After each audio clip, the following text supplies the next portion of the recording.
Hey guys, welcome back to my channel and welcome to another video. Today is Wednesday, that is 1 week after our president was elected. A week and 2 days, a week and a day. Yes, it's a week and a day. That was last week Monday and today is Wednesday. Okay, today is a week and 2 days actually. So far so bad. People are still on edge. The quantity of fuel refined that will cover the cost of the crude oil given to them. So the only cost NNPC Limited is bearing is the cost of freighting, insurance and co. So they know they buy the products. At least you should also remember that insurance cost is in the percentage of cargo price and will not significantly affect the price. So I beg, I need NNPC Limited and those who know to educate us on this additional cost, because all I am seeing here is transfer of subsidy from government to the people. I will therefore advocate that while a lot of economists agree that subsidy was a fraud and should go, NNPC Limited should not transfer the fraud to the ordinary Nigeria. They need to explain to Nigerians in clear and transparent terms how this their expected retail price was arrived at using the same template that they used in 2021. And if you're watching my beautiful face for the first time, welcome. This is my Alaba Connect, where I show you the wholesale market. Does that make sense? Okay, we'll review these electrical and electronics products.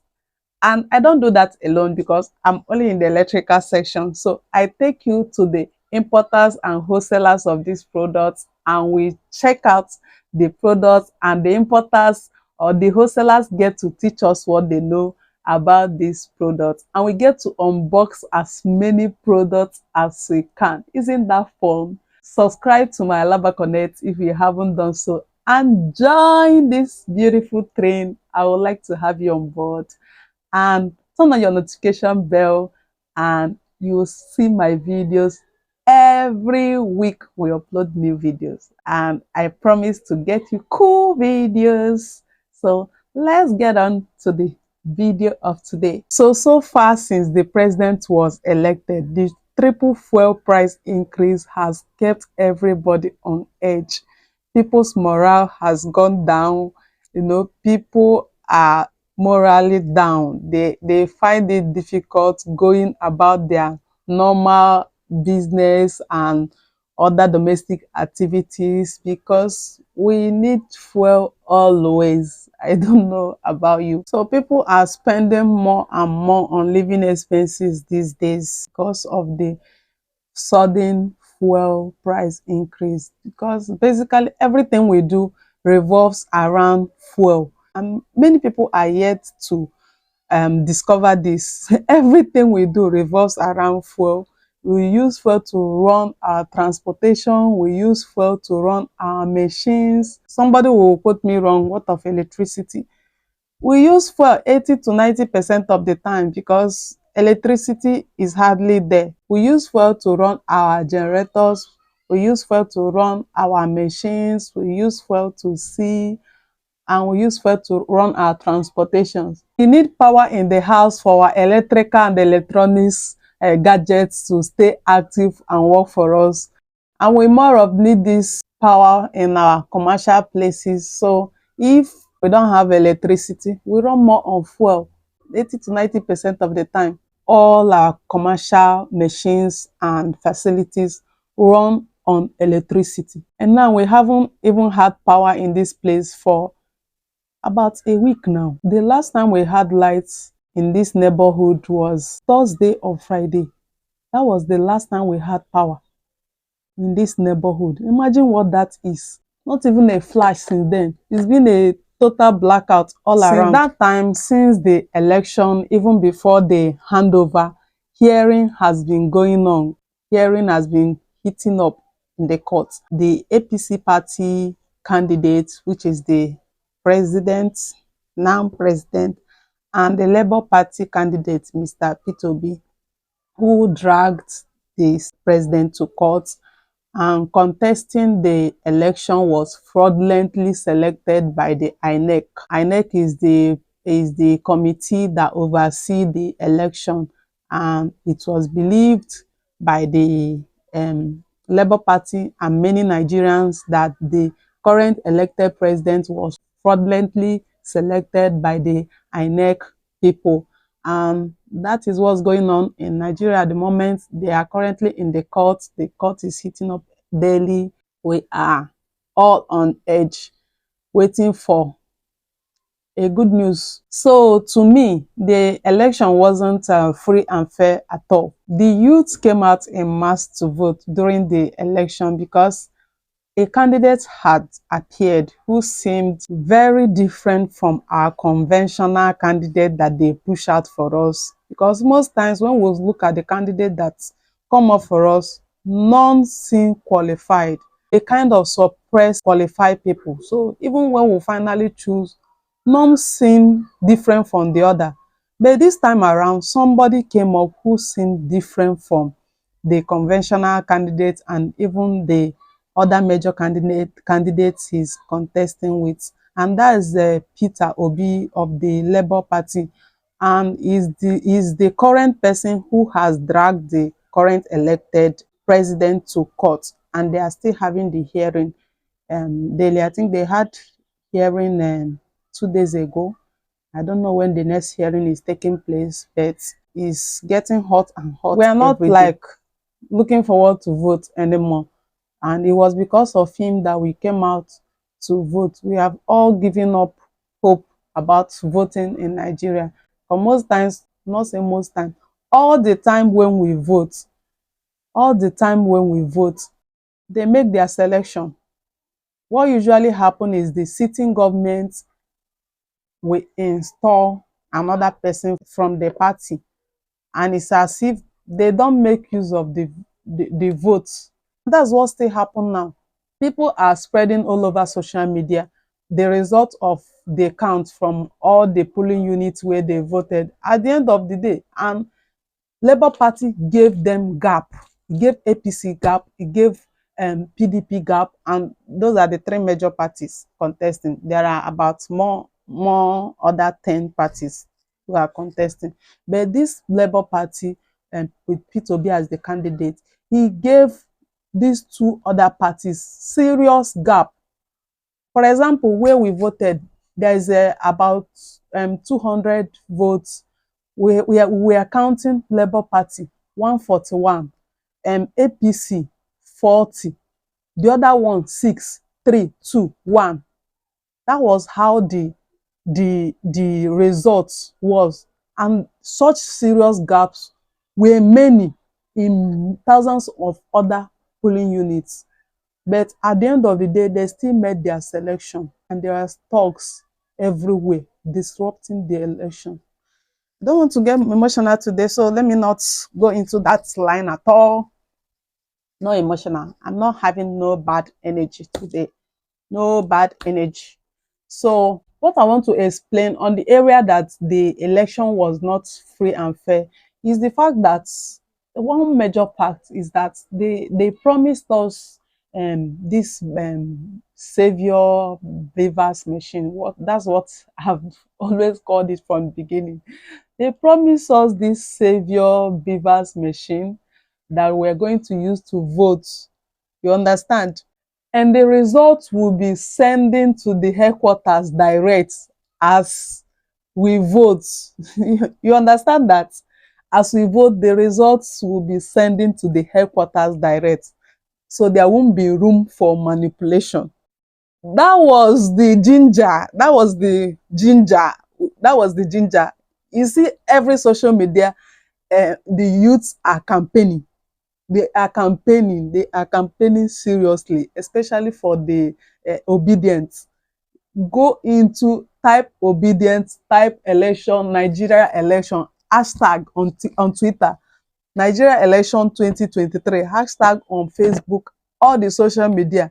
It was on fire. The youth were contesting, and at a point, many people in their workplaces, like in Alaba International Market, they made it a law that if you don't have your PVC, that is the card that was going to be used to vote, you should not enter the market.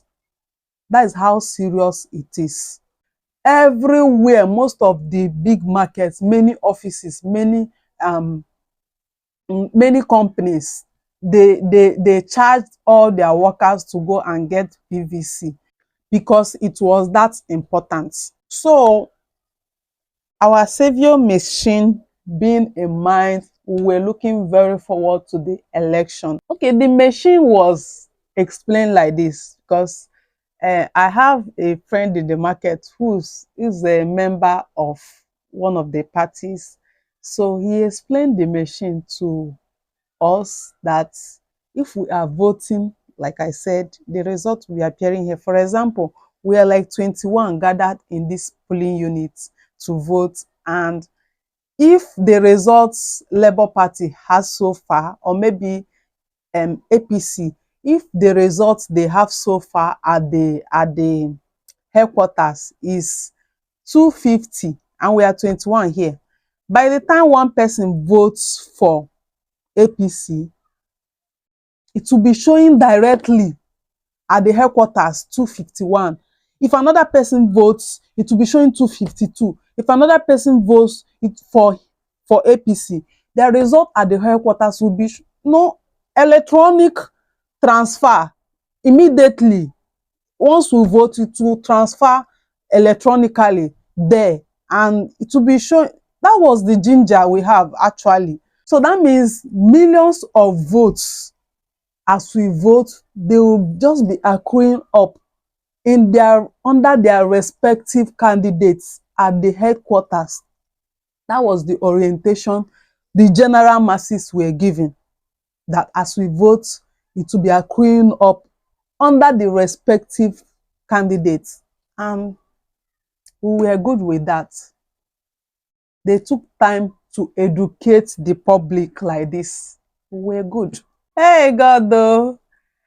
Exactly the opposite of these things happened during the election day. Exactly the opposite. Okay, I just mentioned about the machine. We were told that anybody who was going to cause violence by the president, Muhammadu Buhari, we were told that anybody who was going to cause violence on the election day will be shot dead. Anybody who is going to disrupt the election process in any way is going to be shot. So, not just disruption happened on that day. Everything that shouldn't happen on election day happened on that day. If I begin the tell story, wetin happen that day, we go dey here till evening. The youth, Nigerians, were heartbroken on the election day. They are doing serious work to kind of change our minds or make us accept the new president, because majority of us are seriously obedient. And for example, I have a brother who drives commercial bus. During the time of the campaign before the election, they were all forced to place APC campaign banner on their buses. So I don't even know why they are playing this new card about the three candidates being in support of removing fuel subsidy, so that obedience will lose faith in their candidates or what. I don't know. Saying a lot of things that it doesn't even exist. P2B actually has opened our eyes to several things recently and made us to pick interest in politics again. So I don't know why they are playing that card. Anyway, obedience are P2B followers. That's who are called obedience. P2B followers are called obedience. All the people who believe in the current fight that he is fighting are obedience, and I am proudly obedient. So when you look at the fuel subsidy they are spreading everywhere that P2B is also in support of, it's not actually so. He didn't say what they are saying he said. What the man actually said is that fuel subsidy is an organized crime and shouldn't be existing in the first place. I don't know why they missed that part in what they are spreading. He said that fuel subsidy is an organized crime by the people who has quoted that they exist. It does not exist and therefore needs to be removed. They have made us believe for a long time that they are paying fuel subsidy, that fuel subsidy exists, when actually it does not exist. And now they are claiming to have removed it and increasing fuel prices for no reason. You can imagine that. It's seriously an organized crime. Honestly, before now, we have been buying fuel for between 187 naira and 250. Some places you will go, luckily you get 187 naira, or they may not even sell it daily at that. You might buy 220 today. Next week you buy 250. So it's between 187 and 250. That's what we have been buying fuel before this sudden increase in fuel, or they are claiming fuel subsidy removal. That's what we have been buying fuel. Now let's look at it. If the production of fuel costs, the production of 1 liter of fuel costs between 80 to 90 naira. Production of 1 liter of fuel, if it costs between 80 to 90 naira and they are selling fuel 187 naira to 250, it is more than the cost of production of the fuel times 2. That is more than double of the production cost of the fuel.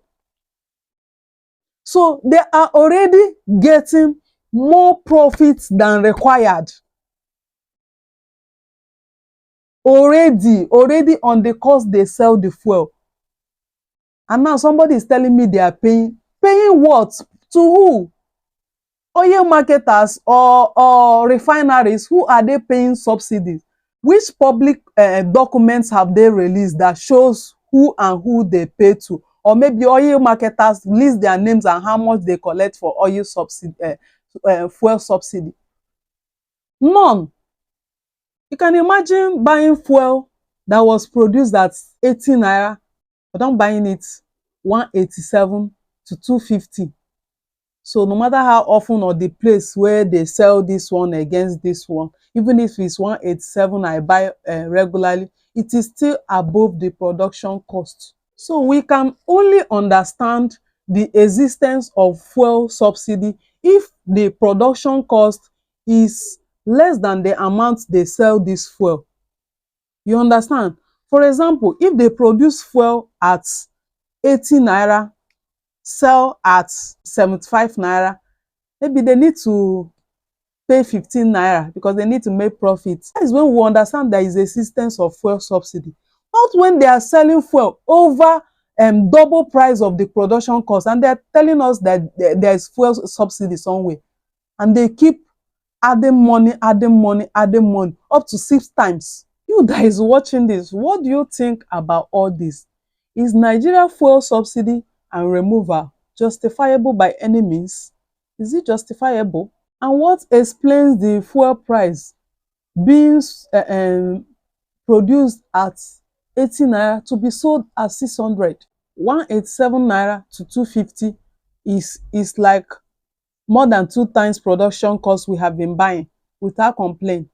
And now about 600 naira is like over 6 times production cost.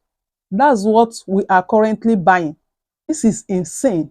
I don't know where you are, but currently Nigeria suck. Nigeria suck. So bad at the moment that it drives us crazy. So let me know where you are watching from. What do you think of this sucking moment that we are in right now? How cool is the area where you are if you are not in Nigeria? If you're not in Nigeria, is fuel affordable where you are? Or do you have similar concerns with Nigeria? Tell me in the comment section below. I really want to know. And do you experience interruption of electricity over there? I bet not. I know some people have never used generator all their lives. Never use generator. They don't even know what it is because they always have electricity. So let me know in the comment section below, what do you think about today's video? How cool is your area? How peaceful is your area? And which country are you watching from? I would like to know. I really like to communicate with you guys. And if you're in a place where there is no interruption of power, I'm jealous of you right now. I'm really, really jealous. I would like to be there for a vacation to take a cool rest from all this chaos. So thank you for sticking around and watching my video. Please, I would like to know where you are watching from. Tell me in the comment section below. Yes, you. I would like to know where you are watching me from right now. Just say hello. Watching from Brazil. I would really like to know where you're watching me from. Don't forget to like and share this video. I would really love that. And don't forget to subscribe to my channel if you have not subscribed, and turn on your notification bell. I will really love that. So guys, I'm already late for the market. I didn't finish this video on time like I planned to, but all is good.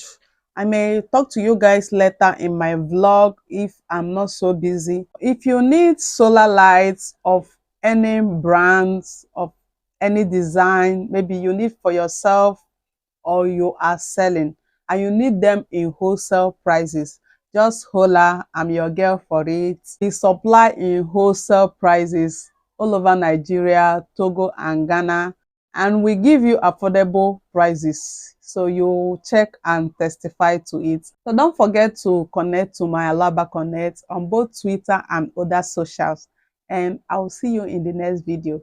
Bye. President Muhammadu Buhari has finally assented to the Electoral Amendment Bill 2022. Finally, this is key and crucial for the election of 2023.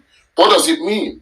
It will no longer be of any use for thugs or police or military to get involved in snatching of ballot boxes, because election results will now be transmitted from the polling units.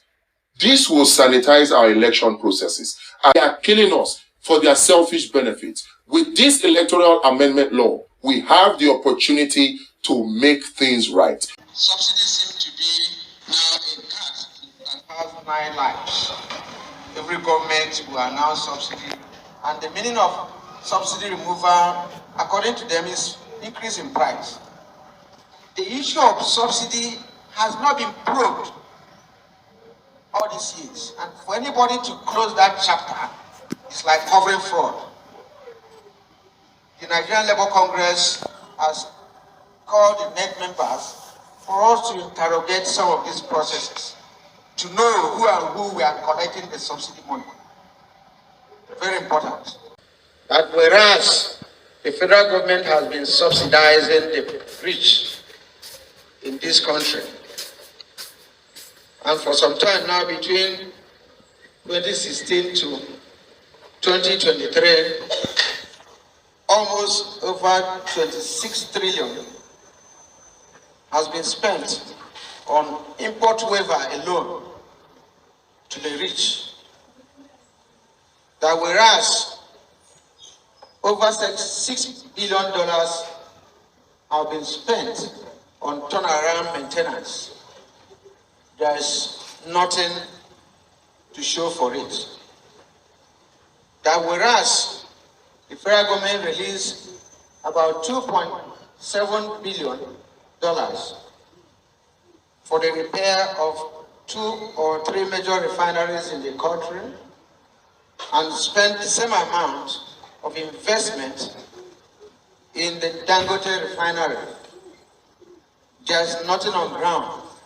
That whereas the labor unions have provided alternatives, including the recommendation of CNG, which is eco-friendly and cheaper, and that by 2021, engagement between the labor unions, NLC, TUC, and the federal government, the then minister, made us to understand that the CNG cost will be about 90 naira a litre. And that whereas the NNPC have refused to tell us the landing cost of a barrel of petroleum up to this moment. That whereas the NNPC has refused to disclose the beneficiaries of the subsidy, the Nigerian Labour Congress is hereby calling for proper investigation in the process of subsidy to know those who are the beneficiaries, to know the amount that is involved, and to investigate it properly before it is swept under the carpet.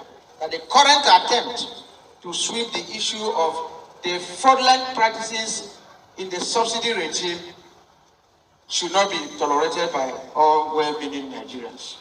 That the NEC in session directed that the leadership of NLC should be cautious of negotiating with people without portfolio. That it is instructive that until the government is properly constituted and the people who will negotiate with Labour are such people with mandate and capacity to commit the government of the day, such negotiations may not be valid wherever. Consequently, the NLC decided that if by Wednesday next week, that the NNPC, a private limited liability company that illegally announced a price regime in the oil sector, refuses to revert itself for negotiation to continue, that the Nigerian Labour Congress and all its affiliates will withdraw their services and commence protests nationwide until this is complied with. And that NNPC doesn't have the monopoly to act illegally, even as a private company. The NLC NEC therefore directed all state councils and all industrial unions to commence mobilization from this moment to make sure that this action is enforced. If landing cost is $30 per barrel, and a barrel gives you over 150 something liters, you see that we are talking of about 18 cents plus. And that will be about 19 naira. And if it is 19 naira, they are selling at 185. They're already making more than 100% profit. And for anybody to announce, or for NNPC to illegally announce 500, 400, all that, we are here to interrogate the process and for NEC to give directive. Already, at the meeting they held with us, we have asked for the withdrawal of that figure for meeting to continue. Nobody wants to mention about the repair of refineries. Nobody responded to the issue of CNG, which we agreed that the vehicles could be converted within 3 months. No response. So it's like there is no alternative on ground. One of them said it's a fiat company. The blackmail will be on. This matter has been on subsidy for the past 20 years. This is not a new policy of the NLC. This is not designed by this NLC. Subsequent NLC, previous NLC stands on this.